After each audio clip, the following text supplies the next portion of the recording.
दोस्तों, मैं हूं आफ्ताब हाशमी और आप देख रहे हैं जोया न्यूज़ 24। आज हम ऐसे ही उम्मीदवार से वार्तालाप करेंगे जो 1988 से चुनाव लड़ाते हुए आए हैं, लेकिन इस बार अपनी राजनीति खोल कर बैठ गए हैं। वो हैं अबुल कलाम ठेकेदार जी। उनसे हम कुछ निजी वार्तालाप करेंगे और चुनाव के बारे में जानेंगे। उनका चुनाव में आना क्या कारण है, क्या उनकी प्राथमिकता है, क्या उनके मुद्दे हैं और जनता के लिए वो चुनाव में क्यों आए हैं। देर किस बात के लेकर चलते हैं आपको अबुल कलाम जी के नज़दीक और बातें करते हैं कुछ राजनीति की। तो दोस्तों, मैं जुड़ चुका हूं अबुल कलाम ठेकेदार जी से और पहला ही हमारा क्वेश्चन ये रहेगा।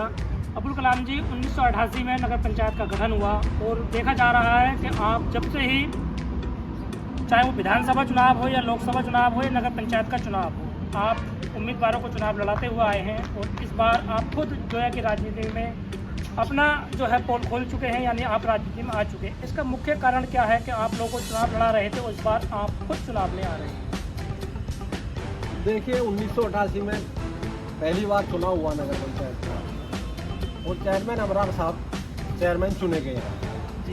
उनका कार्यकाल ठीक ठाक साबित हुआ।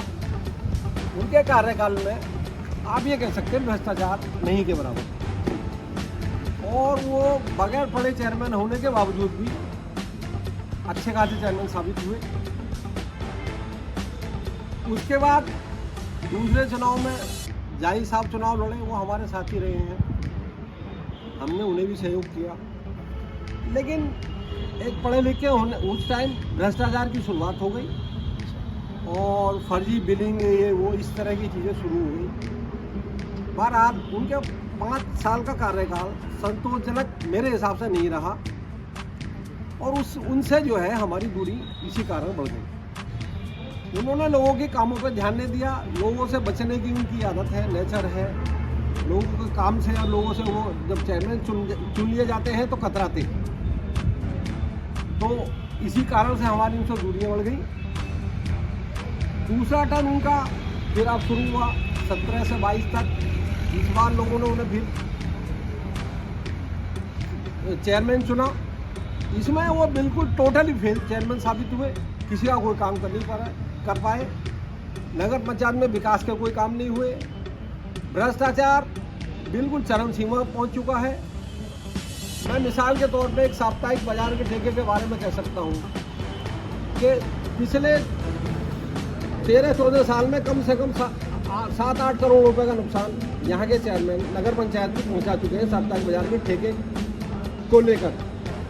यहाँ ठेके की नीलामी जो है 90 लाख रुपए तक पहुँच चुकी थी, लेकिन इन लोगों ने नाजायज़ तरीके अपना के नीलामी करते नहीं, आसानी से करते हैं तो अपने चेले सपाटों के नाम कर देते हैं और वो उसमें बहुत ही कम पैसा टाउन में जमा करते हैं।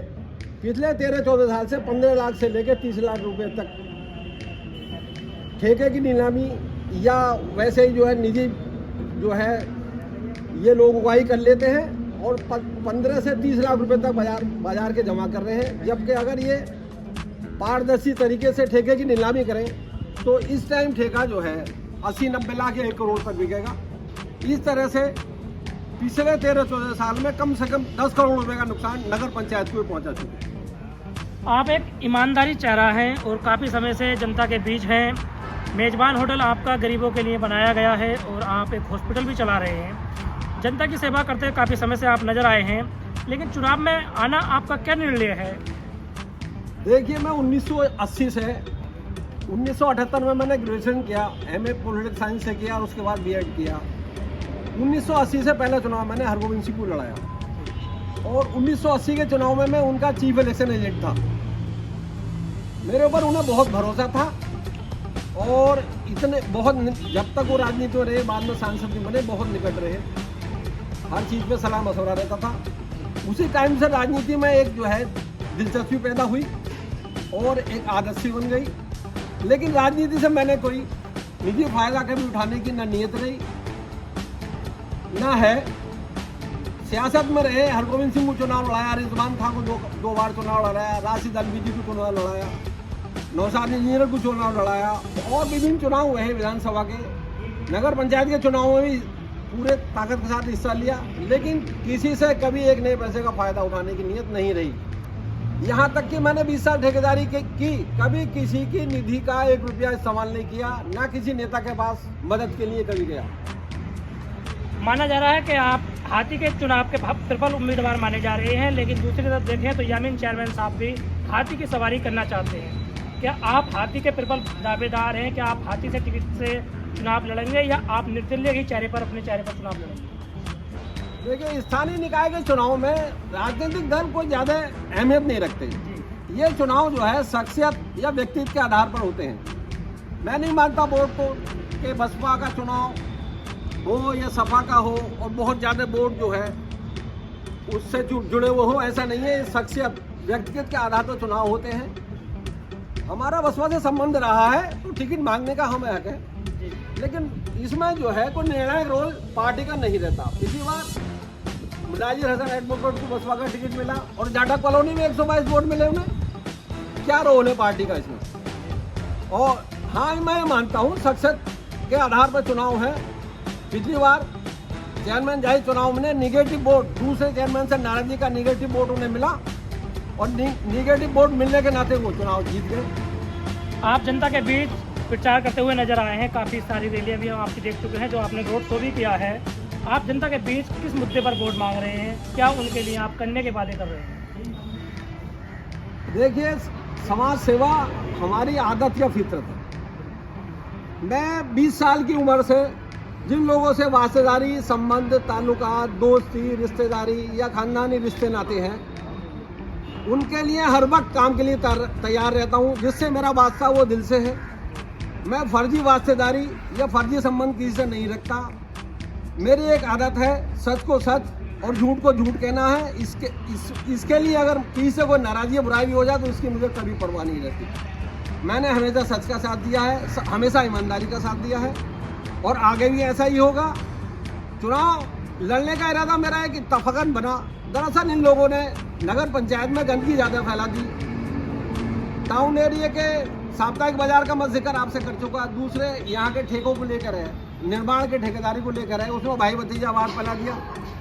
पहले चेयरमैन यामीन साहब रहे हैं, उनका भतीजा है करोड़पति आदमी कसीम, और वो ठेकेदारी करता है। बुरी बात, मतलब ये खराब मानसिकता की बात है। और दूसरे अब जाहिद साहब जो है 5 साल से फर्जी नामों से उनके दामाद या उनके परिवार के लोग ठेकेदारी कर रहे हैं। ये कोई तरीका है? भाई, लोग जो आपके समर्थक हैं, जो बेरोजगार हैं, उन्हें रोजगार मिलना चाहिए। आप एक दर्जन लोगों को रोजगार दे सकते हैं, उन्हें ठेकेदारी दे सकते हैं, नगर पंचायत में लगा सकते हैं, तो उनके क्या होना चाहिए? मैं वादा करता हूं कि मेरा परिवार ठेकेदारी हो कोई काम हो, इससे कोई फायदा नहीं उठाएगा। देखिए, इंसान की पहचान इंसान अपने व्यापार से भी अपनी पहचान कर देता है। हमारे 2 पैसे हैं। एक हमारे पास बैंक कटाल है, जो है कि हर बच्चा जानता है कि हमारे लिए, हर आदमी के लिए गुंजाइश है। जिसने जो पैसे दे दिए वो रख लिए, और इसी नीयत से हमने बनाया भी था। जिस वक्त मैंने बैंक कटाल बनाया है, उस वक्त देहात में शादियाँ घरों में हो रही थी। लोगों के पास माकूल जगह नहीं है शादी करने के लिए। मेरी सोच ये बनी कि भाई शादी की व्यवस्था सही जगह नहीं हो रही इलाके में, देहात में, न जोया में। जगह हमारी खाली पड़ी है, बैंक कटाल बनाए देते हैं। हमारी नीयत पैसा कमाने की नहीं थी और ये हमने साबित कर दिया। जिसने जो दिया वो रख लिया।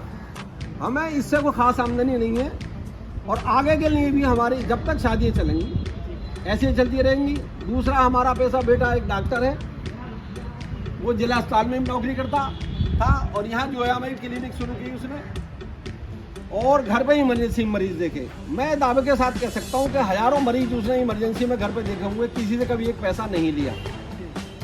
चाहे जान पहचान है नहीं है, कोई अमीर है, गरीब है, हमारा रिश्तेदार है, गैर है, सबके लिए एक जैसा बर्ताव, एक जैसा व्यवहार। और मेरा बेटा डॉक्टर है, MBBS है, DCH है, बाल लोग विशेषज्ञ है। उसके व्यवहार से अगर 100% खुश ना है लोग तो मुझे बताए कोई। लास्ट आपसे मेरा एक सवाल है, चुनाव जीतने के बाद आपकी क्या घोषणा पत्र होगा? क्या आपकी प्राथमिकता होगी? क्या आप भी अपने निजी रिश्तेदार या पहचान वालों को ठेके देंगे या निजी फायदा पहुँचाएंगे? क्या आपके घोषणा पत्र में क्या क्या विचार हैं आपके? देखिए, मेरा मकसद यहाँ लोकतंत्र में गैंग्रीन फैल गया है, उस गैंग्रीन को ख़त्म करना है। कुछ लोगों ने ठगी के अड्डे बना लिए और उसे राजनीति का चोला पहना दिया है। उन ठगी के अड्डों को बंद कराना है। मुझे जोया का सामाजिक सिस्टम बदलना है। मेरा मकसद सिर्फ चेयरमैन बनना नहीं है। यहाँ जो व्यवस्था खराब, लगातार खराब होती चली जा रही है, लोग जो है नगर पंचायत को अपनी जागीर समझ रहे हैं, अपनी निजी संपत्ति समझते हैं, उसे घुट-घुट कर रहे हैं। अब तक तो सिर्फ इन्होंने ठेकेदारी, ये बाजार की मदों से जो है भ्रष्टाचार किया है। आगे इनकी टाउनरी की संपत्ति में नियत है, ये उसे बर्बाद कर देंगे। और इसके बाद लोगों को नीचे नुकसान भी लोगों से यहाँ है, यहाँ के राजनीतिक लोगों से सैकड़ों लोगों को, हजारों लोगों को निजी नुकसान है। उनकी जो है तरह तरह से नुकसान पहुँचाए गए हैं, अमानतें मारी गई हैं। बाजार के ठेकों को लीजिए आप, 50 साझी रहते हैं वहाँ। मालिक जो है लोगों से पैसा इकट्ठा किया जाता है, उन्हें साझी किया जाता है। थैला चेयरमैन साहब के परिवार के पास रहेगा। 40 साल से मैं देख रहा हूँ, उसमें से 20,000 रुपये हर बाजार को चुराए जाएंगे।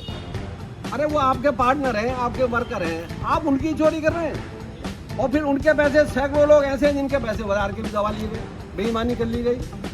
मैं इन सारे सिस्टम को, इस गले सड़े सिस्टम को बदलने के लिए और जोए में एक अच्छा माहौल देने के लिए, और ये जो अड्डे राजनीति हो गए हैं ठगी के, इन्हें ध्वस्त करने के लिए मैदान में आया हूँ। मेरा मकसद बहुत व्यापक है, सिर्फ राजनीतिक मकसद नहीं है। तो दोस्तों, ये थे हमारे अबुल कलाम जी, जो मानते हैं कि चाहे टिकट बसपा सा हो या ना हो, वो अपने चेहरे पर चुनाव लड़ेंगे। जोया में काफ़ी भ्रष्टाचार फैल चुका है, इनका एक प्राथमिकता मुद्दा रहेगा और अच्छाई और सफाई के पर ये विचार करेंगे। चुनाव जीतने के बाद काफ़ी सारे घोषणा पत्र आप सुन चुके हैं। मैं हूँ आफ्ताब हाशमी और आप देख रहे हैं जोया न्यूज़ 24। दोस्तों, आपको ये वीडियो मेरी कैसी लगी? जोया न्यूज़ 24, सच्ची खबर सबसे तेज। मैं हूँ आफ्ताब हाशमी। चैनल पर अभी नए हैं, चैनल को सब्सक्राइब कर लें। अगली खबर के साथ फिर मिलेंगे सच्चाई के साथ। Thank you.